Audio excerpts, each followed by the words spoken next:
안녕하세요. 몇 년 전에 있었던 일을 사연으로 보내보려고 이렇게 사연을 씁니다. 저랑 친구인 녀석이 한 명 있는데요. 그 친구와 그 친구의 아내와 있었던 일입니다.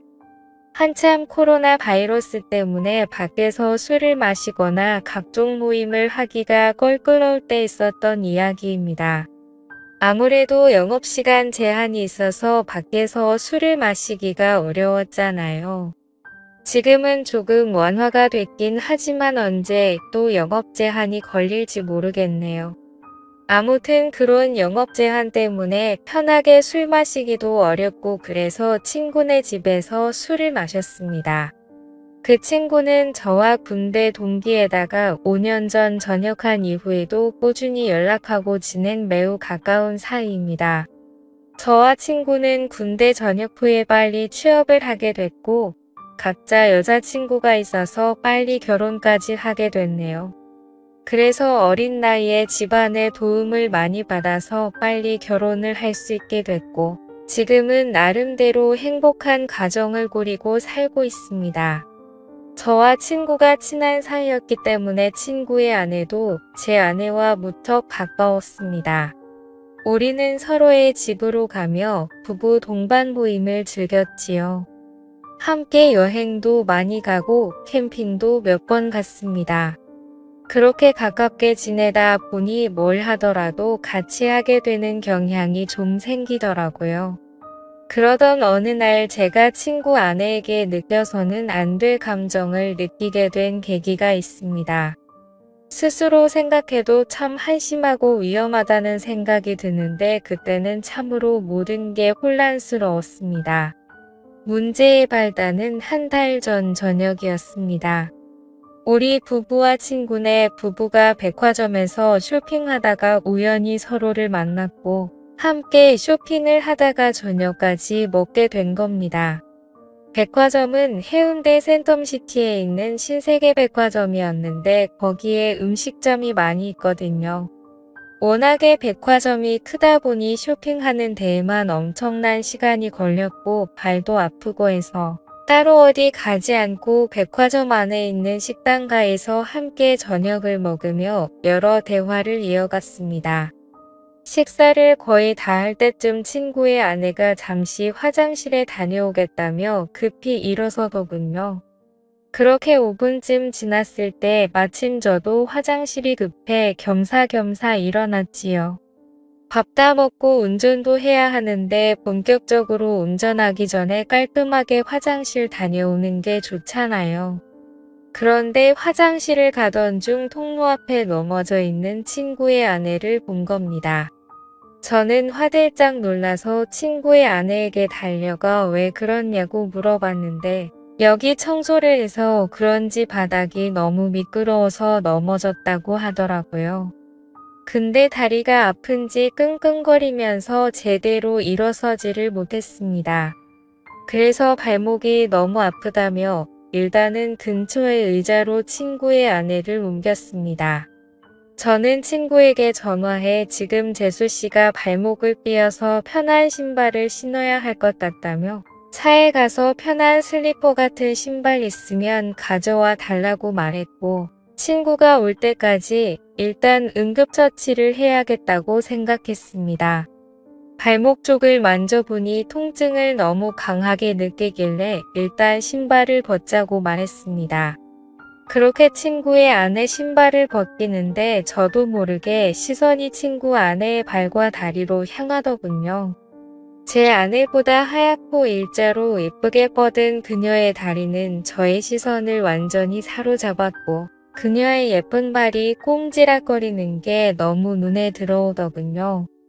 발도 정말 작았습니다. 그 작은 발이 너무나 귀엽더군요.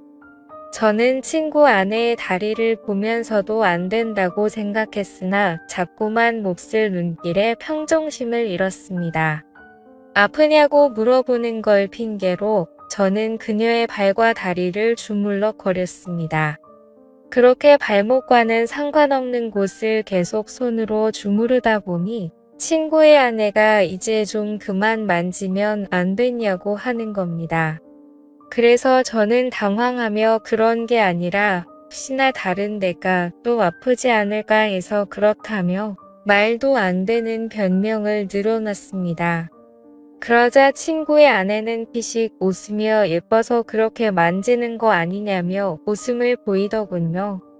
그 후로 저는 친구의 아내와 어깨동무를 하고 쩔뚝거리며 함께 식당가로 걸음을 옮겼습니다.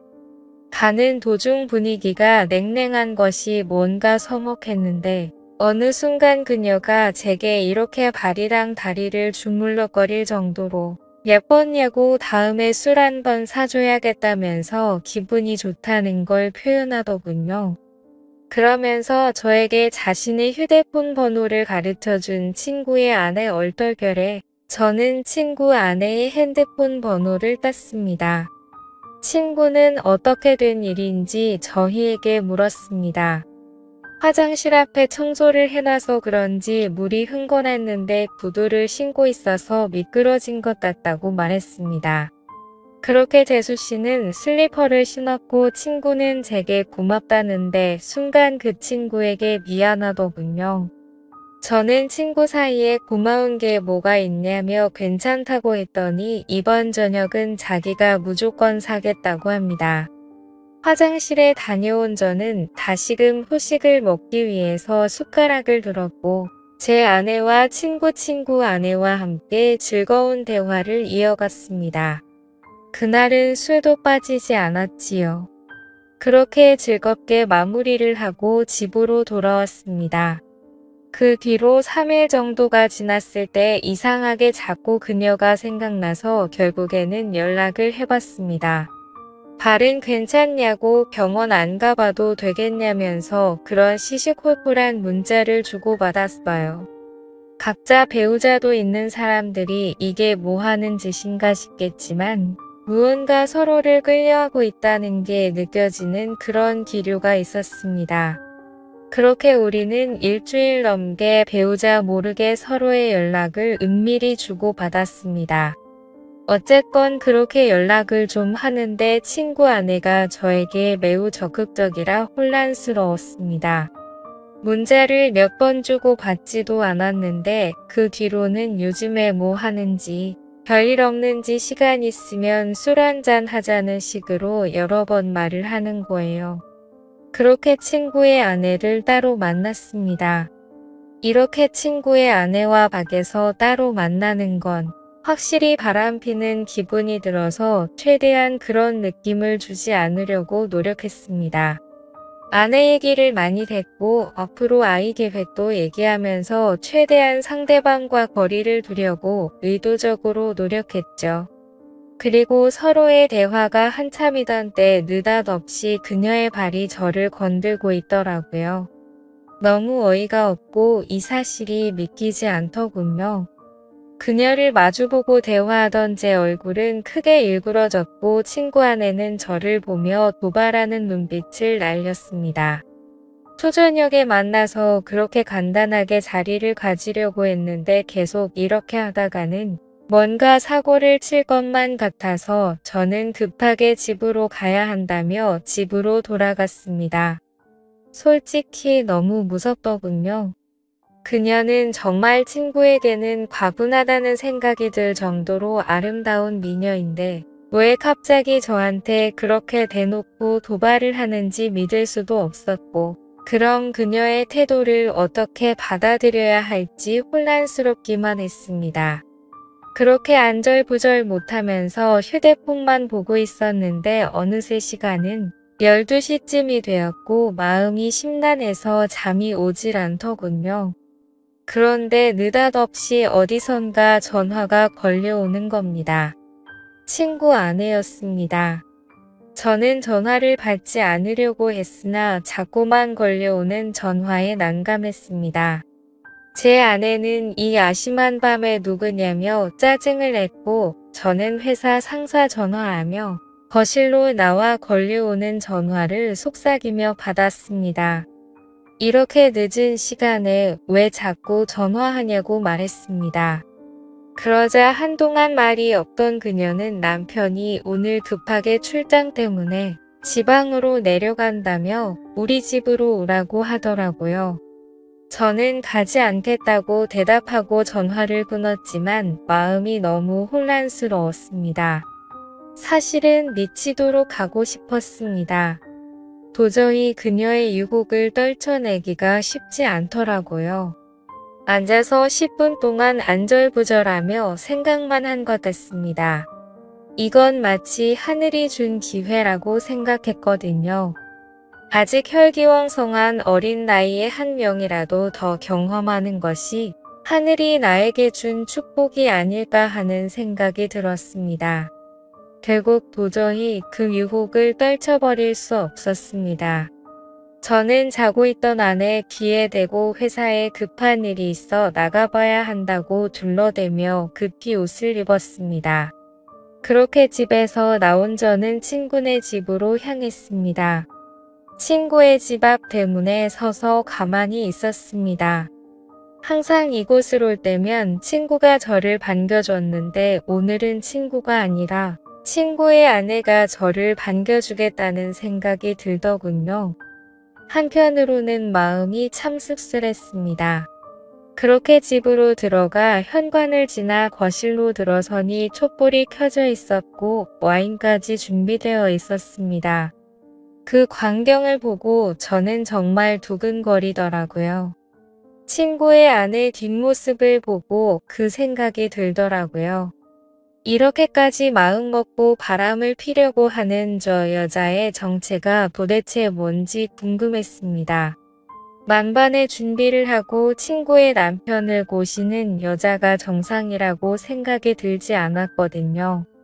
저는 일단 경계하는 자세로 그녀와 이야기를 이어나갔습니다.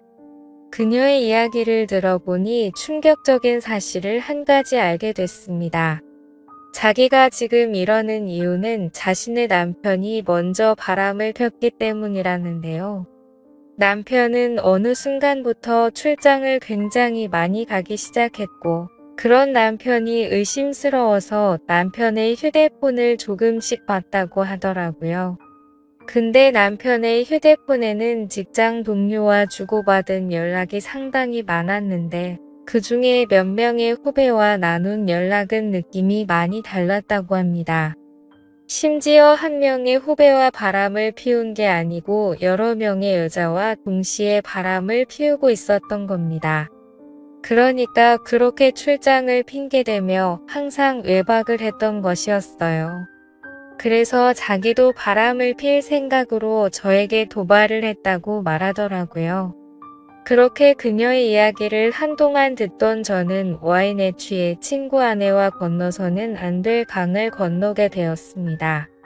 이렇게 아름다운 여자와 함께 있다는 게 정말 꿈만 같은 시간이었습니다.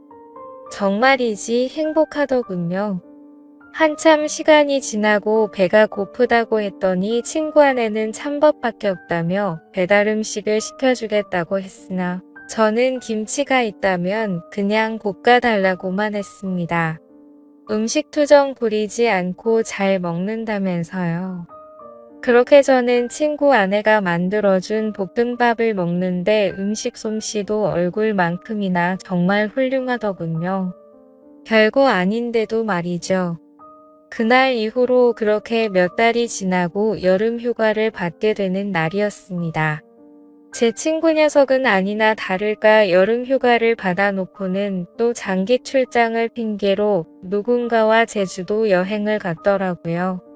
그동안 저도 궁금해서 친구에게 이런저런 이야기를 들었는데 저에게 자신의 외도에 대한 이야기를 다 하더라고요. 그래서 저는 이미 친구가 뭘 하는지 확실하게 알고 있으니 마음 편하게 친구의 아내와 만남을 갖기 시작했습니다. 어쨌건 저도 출장이 있다고 제 아내를 속인 채 친구네 집으로 들어갔습니다. 아내도 간만에 친정에 다녀온다더군요. 저는 점심도 먹지 못한 채 친구네 집으로 달려왔고 그곳에서 연인처럼 데이트를 하고 그녀가 차려주는 볶음밥까지 얻어먹었습니다. 남녀 사이는 정말 복잡하고 어려운 것 같습니다. 이제는 뭐가 옳은 일인지 구분도 안 됩니다. 누가 먼저 잘못을 했고 누가 누구한테 상처를 준 것이 더 이상 아무 의미가 없다고나 할까요? 그냥 저는 지금 이 순간을 최선을 다해 즐기려고 마음 먹고 있습니다. 지금까지 제 사연을 들어주셔서 감사드립니다.